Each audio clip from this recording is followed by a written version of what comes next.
let's say that there's somebody listening who wants to dream bigger and wants to have more self-belief that they can make things happen in the world.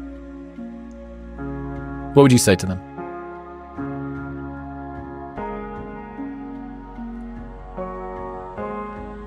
Well, I would say first that, just like you, having done hundreds of these interviews with amazing people from all the different walks of life, that the high performers are usually buckets of neuroses just like everybody else, with some really serious insecurities that maybe they're aware of, maybe they're not, who have figured out how to capitalize on one or two strengths and have been able to create systems so that they can focus and leverage those things. You look at everything that's been built around us, the roads, the bridges, the highways, the skyscrapers, the Sistine Chapel, all made by humans, right? And, the spectrum of accomplishment is really, really wide. So that's the first thing I would point out. It's like you don't need to be endowed with all these magical faculties to create these things.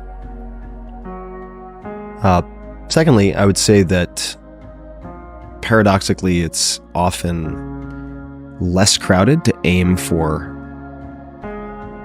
the home runs than it is to aim for the base hits. Because so many people underestimate themselves that the base hits and the doubles are more crowded, just in terms of top of the bell curve, than aiming for the big. There's a warning, though, that I should add to that, which is it's very easy to hide behind the big. This is borrowed from Seth Godin. In other words, you can say, I want to change the world. Okay, great. But then on a day-to-day, week-to-week, month-to-month basis, what does that mean you're actually doing? What is your next physical action for that?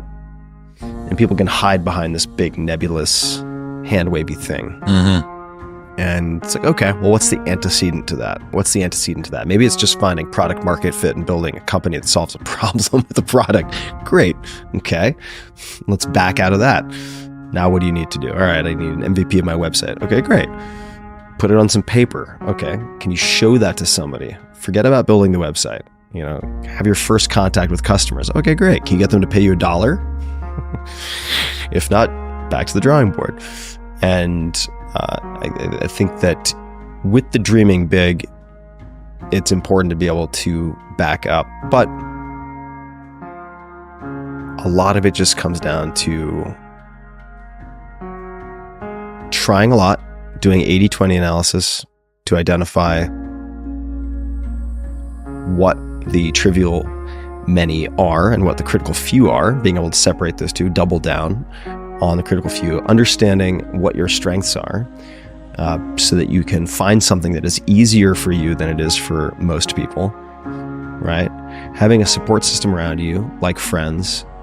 By the way, very high yield question to ask. Just ask your friends, when have you seen me at my best? When have you seen me at my worst? You can get a lot of good intel that way. And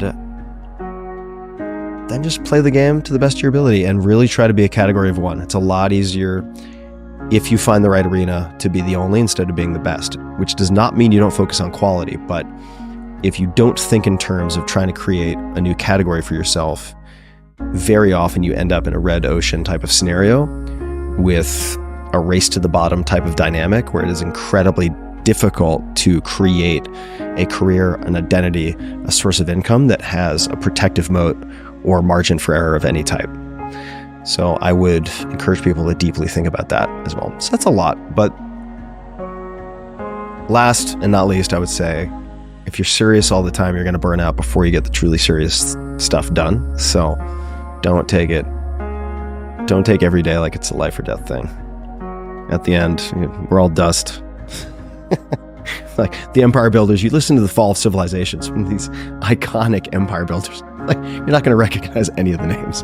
So if we get all wound up about our podcasts or whatever, it's like, don't worry about it. Yeah. No one's going to care in 50 years. Yeah, don't worry about it. If you are insecure, guess what? The rest of the world is too. There you go. Do not overestimate the competition and underestimate yourself. You are better than you think. Mm-hmm. Yeah.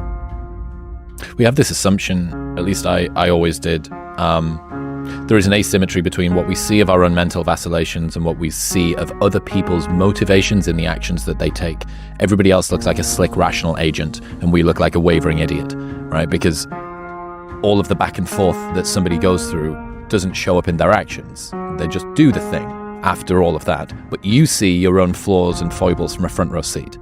And I think it's very easy to overestimate the competition and underestimate yourself. If you're the sort of person that can listen to a 3-hour podcast and sit and be engaged and be curious and want to improve yourself, and you're considering these sort of things, you are already in a rarefied strata of people, I think. Yeah. And the difference really just comes down to, are you going to take a bit of action intentionally in the right direction for an inordinately long period of time?